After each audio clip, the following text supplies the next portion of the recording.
Hello guys! For today's video ay haggard tayo dahil katatapos lang natin mag-cultivate ng ating mga pipino. So ngayon, i-flex ko sa inyo ang aking mga tanim na pipino part 2! So ayan nga pala guys, ang aking mga tanim na pipino part 2. Kung nakikita niyo ay marami na siyang maliliit na bunga. Ayan! Yan nga pala ang kabuuan nating taniman. Yung iba ay maliliit pa pero ang dami talaga niyang mga bulaklak. Yan guys. As you can see, ang dami niyang mga maliliit na bunga.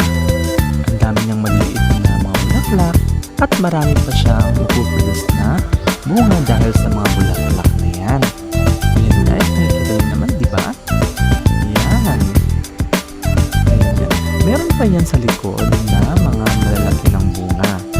A few weeks ay mag-harvest na tayo ng mga naunang bunga. Pagkatapos noon, sabay-sabay na yan. Ayan na pala ang sample ng unang bunga. Yan na, hindi lang yan ha. Meron pa yan. Ayan, meron pa. Doon sa kabila, meron pang dalawa. Ayan. Yan nga pala ang dalawang bunga dito sa unahan. And perfect talaga yan for summer.